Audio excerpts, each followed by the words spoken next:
আসসালামু আলাইকুম। আশা করছি যে যেখানে আছেন ভালো আছেন, সুস্থ আছেন। আজ আমি আপনাদের সাথে শেয়ার করব কাঁঠালের বিচি আর চ্যাপা শুটকি দিয়ে ঝাল ঝাল একটা ভর্তা রেসিপি। এর জন্য প্রথমেই আমি কাঁঠালের বিচিগুলো একটু পরিষ্কার করে নিচ্ছি। কাঁঠালের বিচিগুলোকে আমি পাটার উপরে এভাবে রেখে অল্প অল্প পানি দিয়ে এভাবে ঘষে বিচিগুলো সুন্দরভাবে পরিষ্কার করে নেব।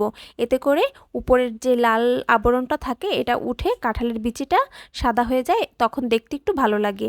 এই যে তারপরে আমি কিছুটা পরিমাণে শুকনো মরিচ কড়াইতে একটু টেলে নিচ্ছি। এই সবগুলো মরিচ আমি এই ভর্তাটার ভিতরে দেব না, কিন্তু আমি অন্য আরও ভর্তা করব, এ কারণে একবারেই ভেজে নিলাম।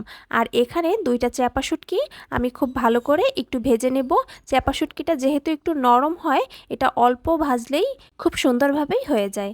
এই তো মাছটা ভাজা হয়ে গেছে, আমি এখন মাছটা তুলে নেব। তারপরে আমি যে কাঁঠালের বীজগুলো পরিষ্কার করে রেখেছিলাম সেটা কড়াইতে কিছুটা পরিমাণে পানি দিয়ে একটু সেদ্ধ করে নিচ্ছি।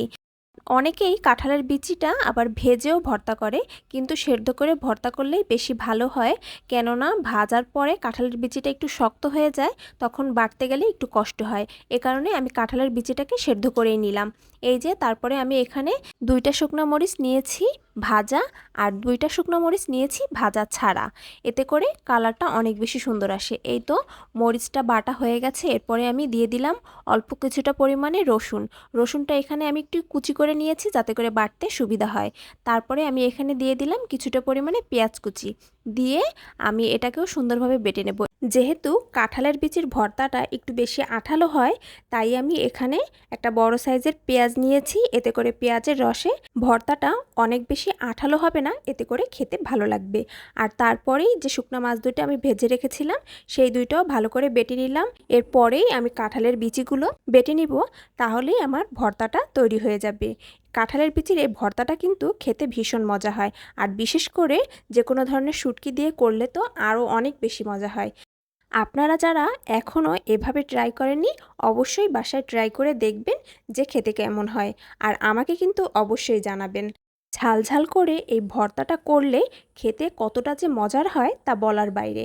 আর যদি গরম ভাত হয় তাহলে তো আর কোনো কথাই নেই, গরম ভাতের সঙ্গে এই ভর্তাটা একেবারেই জমে যায়। এই তো কথা বলতে বলতে কাঁঠালের বিচিগুলো সবগুলো বাটা হয়ে গেছে। এখন শেষবারের মতন আমি একটু ভালো করে মিহি করে ভর্তাটা একটু বেটে নিচ্ছি, তাহলেই আমার ভর্তাটা একেবারেই রেডি হয়ে যাবে। আমরা বাঙালিরা ভর্তা তৈরিতে মাহির। যে কোনো ধরনের সবজি দিয়েই আমরা ভর্তা তৈরি করে ফেলি, তাহলে কাঁঠালের বিচিটাই বা বাদ যাবে কেন?